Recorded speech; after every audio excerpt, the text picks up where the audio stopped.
মাঝে মাঝে আমার নিজের মাকে আমি বলি, তুমি তো আমাকে একদমই আদর করতে না, ছোটবেলা আমাকে কোলে না নিয়ে নিতে তোমার ভাইয়ের ছেলে মেয়েদের কোলে।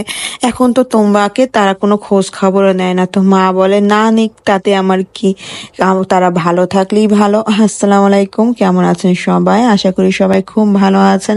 এই যে একটা বয়স না, ফুপু আর ভাইজিদের, এটা একটা অন্যরকম একটা সম্পর্ক। ভাইয়ের বাচ্চা কাচ্চা যে কিরকম হয়, সেটা যার আছে বা যারা বড় করছে তারাই আসলে এই জিনিসটা বুঝতে পারে।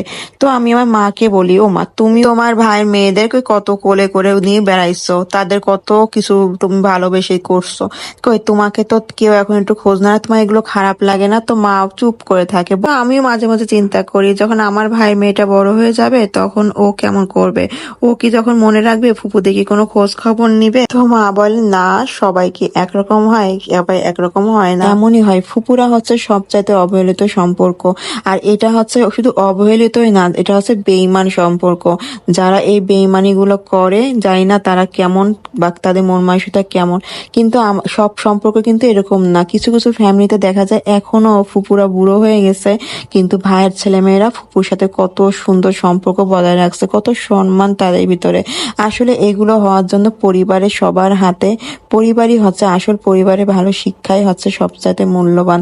তো সব মিলাই আসলে দিন শেষে আমরা মানুষ, মানুষের কথা মনে পড়ে বা মানুষের জন্য খারাপও লাগে। তো আমি আমার বাবুকে নিয়ে একটু ছাদে আসলাম, কারণ শীতকালের সময় বাবুর কাপড় চোপড় একদমই আমি ছাদে দিই না। ওই যে কিছু কিছু দুষ্টু মানুষ আছে, তো মানে সবাই তো আর ভালো থাকে না। গত বছর আমার বাবুর কিছু ড্রেস ছাদের পরে নষ্ট করে দিছিল, মানে এই বিল্ডিং এরই কিছু কাজের মেয়েরা। তো এই জন্য আমি আর ওই ভয়তে আমার বাবুর কিছু ড্রেস দিই না। কত সুন্দর সুন্দর সোয়েটার ছিল, আমি এগুলো পরাতেও এখন আর বাবুকে পারি না। ওই যে নষ্ট করে দিছে বলতে, ওরা নিচে ফেলে ওইগুলো পা দিয়ে চটকাইছিল, তো ওইগুলো কি আমি আমার বাচ্চাকে আবার পরাবো? থাক, পরে থাক, কাউকে দিতেও পারি না, তাদেরও তো বাচ্চা, সবাই তো শখের বাচ্চা থাকে।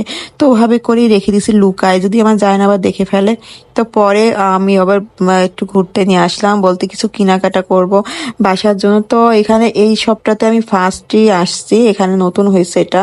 তো ভাবলাম যে একটু দেখি, আগে ঘুরে ফিরে আগে দেখি কেমন, সুবিধা মতন হলে কিছু নিব, না হলে না নিব। তো বেশ ভালোই লাগলো আর কি। তো এই আমার ছেলে এখন বাজে কয়টা জানেন? 11টা মনে হয়। 11টার দিকে ও মানে এমন জিদ করছে, ও তখনই বেরোবে। আসলে আমার বেরোনোর ইচ্ছাও ছিল না। আর শীতকালে যেটা হয়, রাস্তায় প্রচুর ধুলোবালি থাকে, তারপরে বাতাসও খুব ঠান্ডা থাকে। তারপরও ওই যে ছেলে আসলে জিদ করলে আমরা মেয়েরা একদম হেরে যাই বলতে গেলে। বাপের সাথে জিদ করে, অনেক জিদ করে, তারপরও বাপ তো একটু ম্যানেজ করে নিতে পারে, আর আমি একদমই পারি না, একদমই বলতে গেলে আমার হাতে হয় না। তো এখান থেকে এখন চলে যাবো বাসাতে। ভাবলাম যে একটু কামরাঙ্গা গুলো দেখে আমার বেশ ভালো লাগতেছিল, একদম সবুজ, কিন্তু মানে এত পরিমাণ টক, আমার এগুলো নিতেও একটু ভয় লাগে। পরে ভাবলাম একটু নিয়ে যাই, মাঝে মধ্যে যাই না, আবার একটু টক টুক চাই, তখন খেতে দেবো। তাই এখনো পর্যন্ত খাইনি, রয়েছে ওরকম ওই ফ্রিজে। আসলে ফ্রেশ জিনিস অনেকদিনই ফ্রিজে থাকে। তো আমি এদিকে আমার ছেলেকে খুঁজে পাইতিস না, কই গেল। ওমা দেখি সে একা একা জুস খাচ্ছে, মানে সে চুপ করে বের করে বাস ওখানেই খাওয়া শুরু করে দিছে। আমি তো একদমই এগুলো পছন্দই করি না, কারণ হচ্ছে বাইরে কোনো কিছুর অভ্যাস করানো বাচ্চা কাচ্চার জন্য যে কি পরিমাণে খারাপ। আর ওরা এইগুলোর দিকেই বেশি ওদের নজর চলে আসে, মানে কখন ওরা বাইরে জিনিসগুলো খাবে। আর এই যে একটু একটু করে টানতেছে, দাঁত দিয়ে পাইপটা একদম মানে থেতলা করে দিচ্ছে। যা, তো সবাই ভালো থাকবেন, সুস্থ থাকবেন, আর অবশ্যই আমার পেজটা ফলো দিতে ভুলবেন না। আল্লাহ হাফেজ।